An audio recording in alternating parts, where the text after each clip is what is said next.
Mr. Deputy Prime Minister, Dean Desker, Professor Gunaratna, my friend Mr. Dorsey, ladies and gentlemen, I would like to thank you for your kind invitation to address this conference on the role of sports in building community resilience.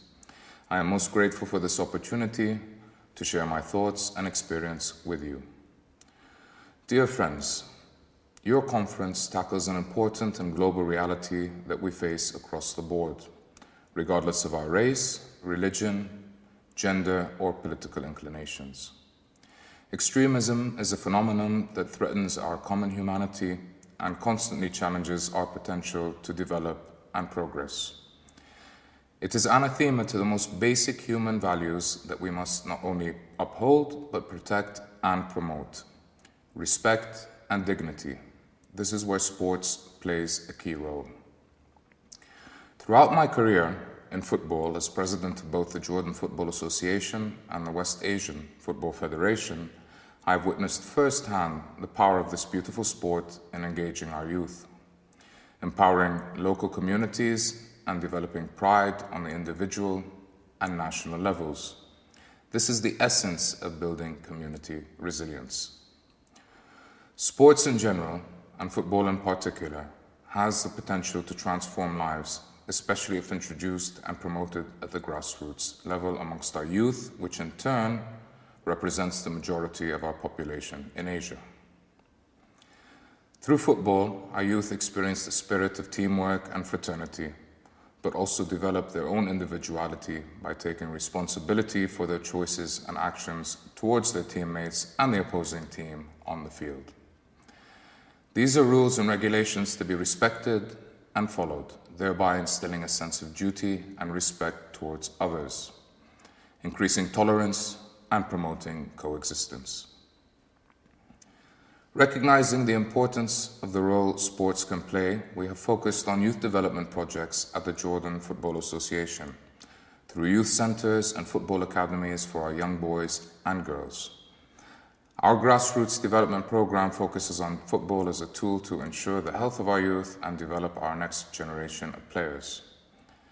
In addition to its own development programs, our football association supports civil society initiatives such as LG Harat League, an admirable project organized by a local NGO in cooperation with public sector entities. The project aims to promote road safety, especially in disadvantaged neighborhoods where children have no access to playgrounds, by organizing a national championship for 500 teams representing their neighborhoods across Jordan. I've seen the excitement of the players at the final game. They felt a sense of purpose and pride.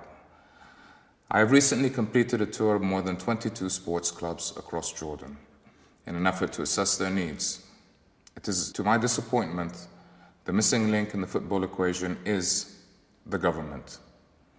Our governments must step forward to serve local communities by building the necessary sports infrastructure for these clubs, starting with those who need it the most.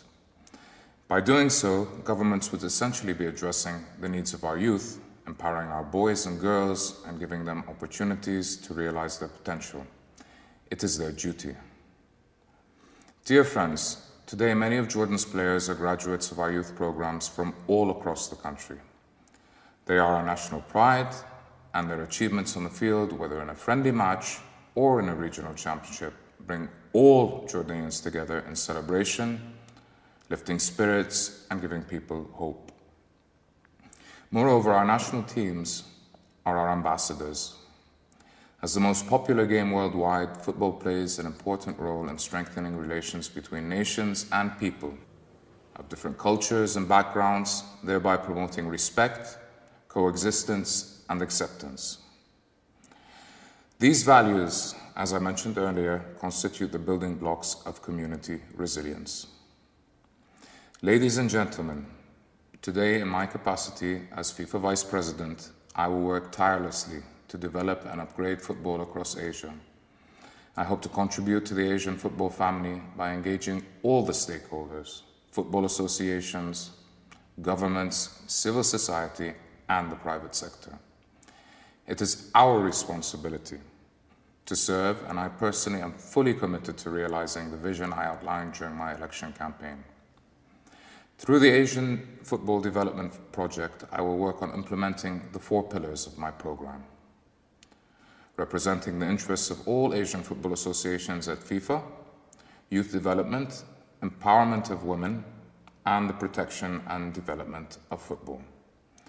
The Asian Football Development Project will play a proactive role in promoting football programs focusing on education and holistic health for youth and the participation of all sectors of society, including women.